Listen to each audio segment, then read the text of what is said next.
औज़ुबिल्लाहिमिनश्शैतानिर्रजीम बिस्मिल्लाहिर्रहमानिर्रहीम। Once again Mohammad ज़मीर मिर्ज़ा अपने YouTube channel की तरफ से आपसे मुखातिब हूँ। जैसा कि जिन लोगों ने मेरा चैनल सब्सक्राइब किया वो जानते हैं कि मैं मोटिवेशनल वीडियोज़, इन्फॉर्मेटिव टॉपिक्स के ऊपर और दूसरा फार्मास्यूटिकल इंडस्ट्री और मेडिकल प्रोफेशन से रिलेटेड वीडियोज़ जो है वो अपलोड करता हूँ। जो कि नॉलेज के हवाले से भी लोगों को जिनकी ज़रूरत होती है, और फार्मास्यूटिकल प्रोफेशन के अंदर भी कुछ लोगों को इसकी इंपॉर्टेंस तब पता चलती है जब डॉक्टर चैम्बर के अंदर उन्होंने प्रॉपर परफॉर्मेंस देनी होती है, तो नॉलेज के लिए बहुत ज़्यादा ज़रूरी चीज़ें होती हैं। तो कुछ तात्तुल हुआ बीच में, लेकिन उसके बाद आज दोबारा मौजूद हूँ आपके सामने। तो जिन लोगों ने मेरा चैनल सब्सक्राइब नहीं किया हुआ, लर्निंग डिज़ायर, वो ज़रूर सब्सक्राइब करें और बेल आइकॉन को भी क्लिक करें ताकि तमाम मेरी वीडियोज़ उन तक पहुँचती रहे। तो बिस्मिल्लाहिर्रहमानिर्रहीम से आगाज़ करते हैं आज की वीडियो का। आज की वीडियो जो है बेसिकली वो इम्पॉर्टेंट हीमोडायनामिक्स और कार्डियोवैस्कुलर सिस्टम्स हैं। हीमोडायनामिक, जैसे कि आपको पता है कि ब्लड जो है वो एक इम्पॉर्टेंट इंग्रेडिएंट है और कनेक्टिव टिश्यू है बॉडी के अंदर, जो कि तमाम ऑर्गन्स को और बॉडी के अंदर जितने भी फंक्शंस होते हैं उसको कनेक्ट करवाता है।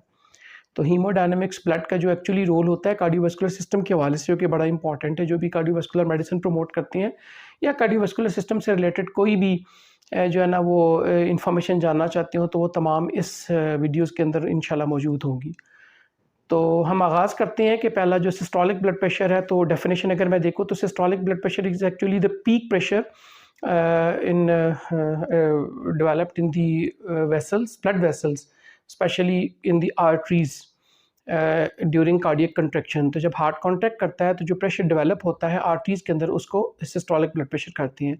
वैसे तो इसके पैरामीटर जो है ना, इसकी नॉर्मल रेंज के वो कुछ GNC 7 को अगर देखा जाए, GNC 7, GNC 8 जो जॉइंट नेशनल कमेटी की जितनी भी गाइडलाइंस हैं, या उसके अलावा और भी जितनी भी गाइडलाइंस हैं, सब में डिफ्रेंशिएट करती है। लेकिन अगर हम इसको नॉर्मली देखें तो ये आलमोस्ट 100 से 125 जो है ना वो नॉर्मल कंसिडर की जाती है। इससे नीचे जाएगी तो हाइपोटेंशन कंसिडर होगा, और इससे ऊपर जाएगी तो फिर जो है ना स्टेज 1 हाइपरटेंशन या प्री हाइपरटेंशन की कंडीशन में चला जाएगा।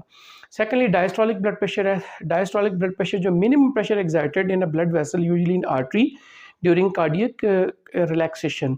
तो जब हार्ट रिलैक्स करता है तो जो प्रेशर आर्टरीज के अंदर, यानी जो बेसिकली वापस आता है ब्लड एक दफ़ा कॉन्टैक्ट होने के बाद जब रिलैक्स होता है, तो उसको डायस्टोलिक ब्लड प्रेशर कहते हैं।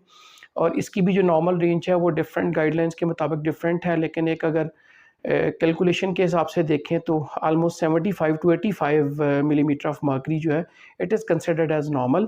इससे अगर 85 से ज़्यादा होगी तो वो प्री हाइपरटेंशन या स्टेज 1 में चली जाएगी, और 75 से नीचे भी वो अगर कंसिडर करें तो उसमें हो सकता है वो हाइपोटेंशन के अंदर पेशेंट चला जाए।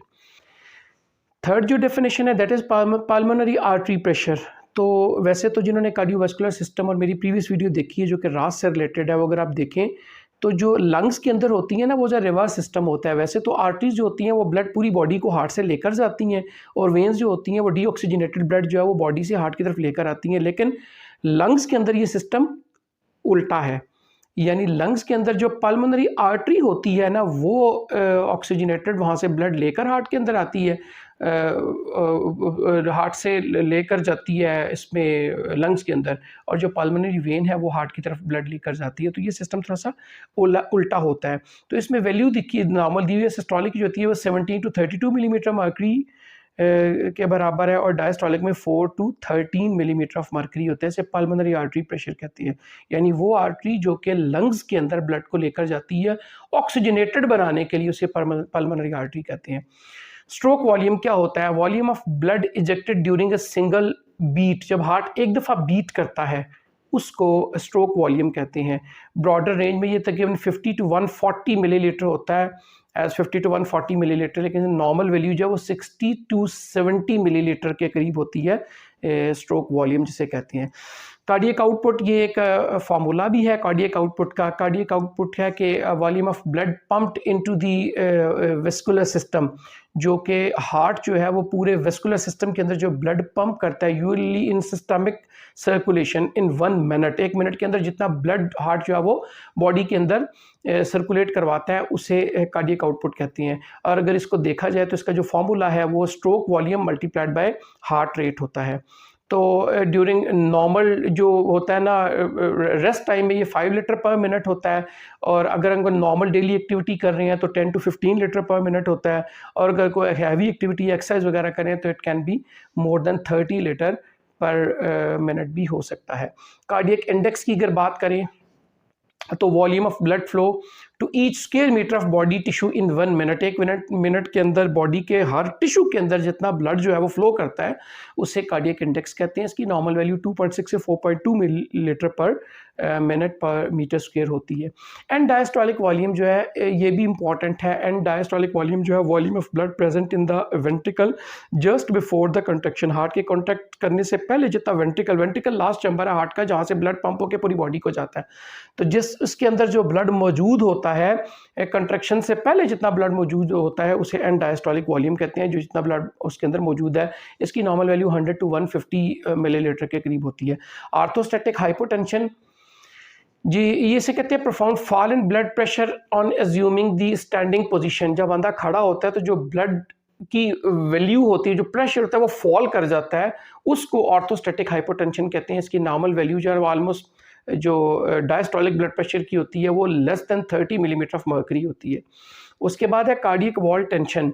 ये फोर्स है जो कि मसल फाइबर एक्सर्ट करते हैं in containing and contracting against the blood. जब ब्लड गुजर रहा होता है तो जो वेसल्स कंट्रैक्ट करती हैं इसके फ्लो के अगेंस्ट, उसको कार्डियक वॉल टेंशन कहते हैं। ये दो चीज़ों के ऊपर डिपेंड करती है, प्री लोड के ऊपर और आफ्टर लोड के ऊपर।